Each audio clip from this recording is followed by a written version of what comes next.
los gobiernos fascistas y totalitarios.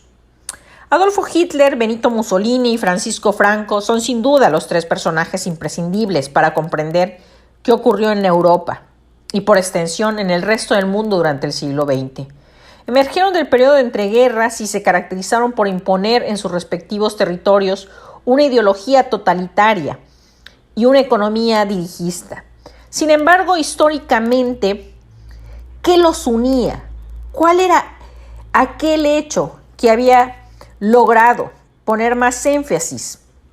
Había sido la firma del Tratado de Versalles, porque este fue el germen del movimiento fascista. Hitler y Mussolini ascendieron al poder gracias al descontento en sus respectivos países. Alemania e Italia ocasionando por los acuerdos de paz de Primera Guerra Mundial. Más tarde el anticomunismo incorporaría al general Francisco Franco al grupo.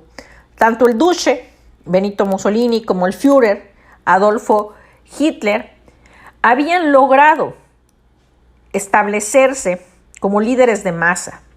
Franco, por su parte, ascendió al cargo mediante una acción bélica.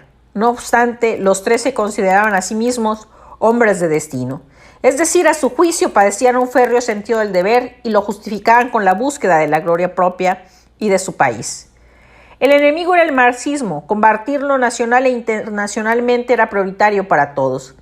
Así el destino les hermanó en la Guerra Civil Española, de 1936 a 1939.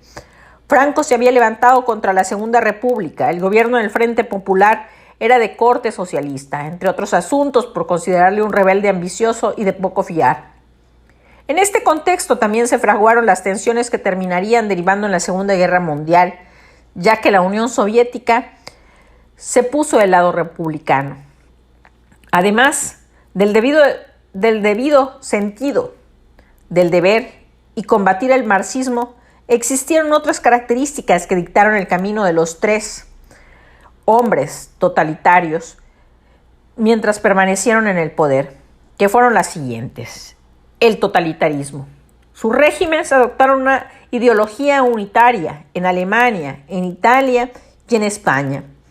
El movimiento social iba en una sola dirección y las libertades estaban seriamente restringidas. El Estado acaparaba todo el poder y la figura del líder ofrecía la connotación de guía espiritual. Se establecía el control absoluto y total de cualquier área y en cualquier sentido y dirección. Este régimen totalitario establecía el control económico, político, social e incluso cultural.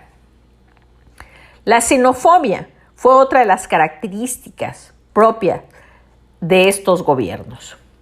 El rechazo absoluto a determinados grupos raciales o sociales fue piedra angular de la Alemania nazi. Se construyó una amalgama doctrinal a partir de fuentes mitológicas, literarias y de carácter romántico. Por ejemplo, la solución final fue el plan que trazaron los nazis con el objetivo de exterminar a todos los judíos que habitaban en Europa. Franco y Mussolini no fueron tan fieles a esta idea como lo fue Hitler, pero practicaron un fuerte rechazo a determinados conjuntos, incluidos los semitas, los gitanos, entre otros. Otra característica fue el militarismo. Igual que sus sistemas políticos giraron en torno a su figura, Hitler, Mussolini y Franco se apoyaron en el ejército para establecer sus reglas.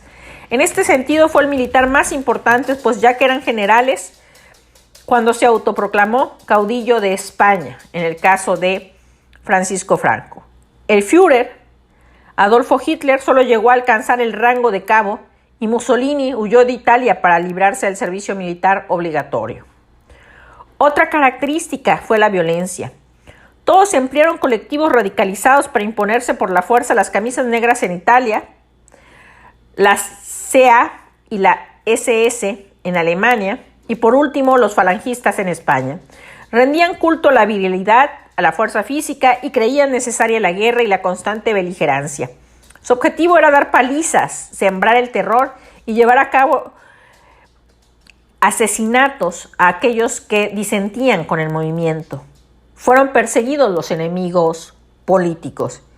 Tenían una visión espartana, sobre todo Adolfo Hitler, de pensar que aquellos que mostraban debilidad debían de ser eliminados. Otra característica fue el acaudillamiento. Ninguno de los tres permitió que nadie le hiciera sombra a su autoridad. Mussolini se las tuvo con Dino Grandi. Hitler se quitó de encima a Ernest Röhm y la SA en la noche de los cuchillos largos. Y Franco le ganó la partida a Queipo de Llano y Godet. Incluso se especuló con la autoría de los accidentes aéreos que terminaron con las vidas de José Sanjurjo y Emilio Mola. Estos tres personajes de la historia, como fue Adolfo Hitler, Benito Mussolini y Francisco Franco, también tuvieron entre ellos una gran característica que les unió a lo largo del siglo XX. Y fue, obviamente, terrorismo impuesto a la sociedad a través del miedo. Fue el mejor mecanismo de control contra las masas. Así pues, los regímenes totalitarios pasarían a la historia como una respuesta del Tratado de Versalles en la Primera Guerra Mundial.